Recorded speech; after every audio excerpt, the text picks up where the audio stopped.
নফস কখনো বলে না এইটাই শেষ গুনাহ। নফস বলে আরেকটা, শুধু আরেকটা।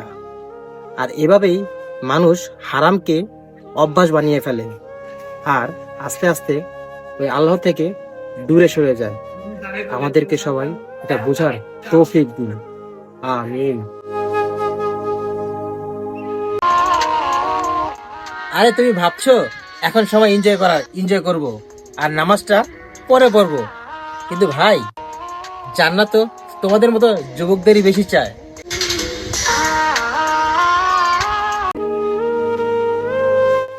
আজ নামাজ ছাড়া চলতে পারছো, কাল যখন নামাজের জন্য ডাকবে তখন উত্তর দেওয়ার মতো সে কণ্ঠ আর থাকবে না।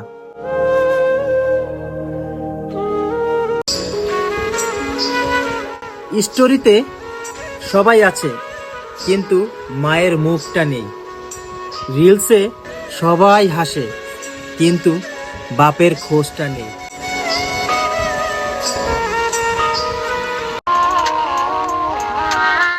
মানুষের সামনে তোমার লজ্জা আছে কিন্তু ওই আল্লাহর সামনে নেই। আর এই লজ্জাহীনতাই আমাদেরকে ডুবিয়ে দিচ্ছে।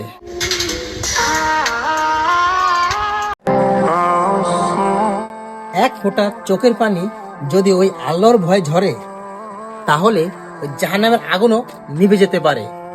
আর যে চোখে ওই আল্লাহর ভয়ে কাঁদে না সেই চোখে সবচেয়ে বেশি বিপদ আসে।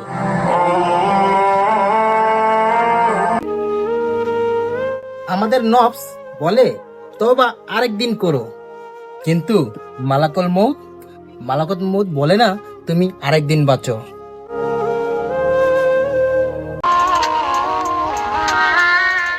আমরা গুনাহকে হালকা ভাবি কিন্তু হিসাবের পাল্লায় সবকিছুই ভারী হয়ে যায়, কিছুই বাদ যায় না, মনে রেখো।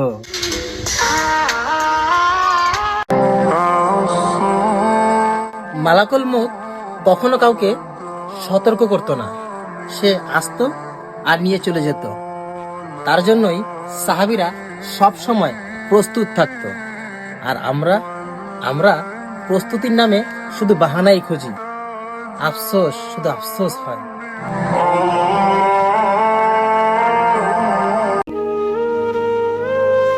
এই মোবাইলটা হাতে নিলে আমাদের সময়টা উড়ে যায় ভাই। আর নামাজের কথা বললে শরীরে ক্লান্তি আসে। মনে রেখো ভাই, যে জিনিসে আল্লাহর কথা ভুলে যায় ওটাই হলো আসল নেশা।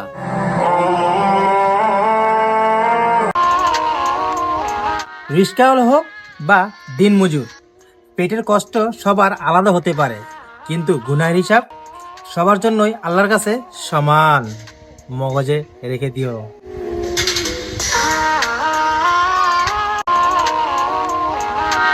দুনিয়া তোমাকে ব্যস্ত রাখবে যাতে তুমি মৃত্যুর কথা ভাবার সময় না পাও, আর এটাই এই দুনিয়ায় সবচেয়ে বড় ধোঁকা।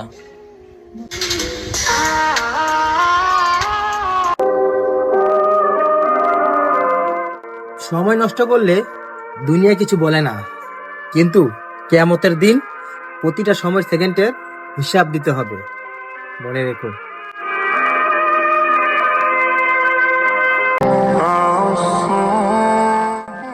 আমরা মানুষের কাছে লাইক খুঁজি আর ওদিকে আল্লাহর কাছে আমাদের এই সম্মান হারাচ্ছি।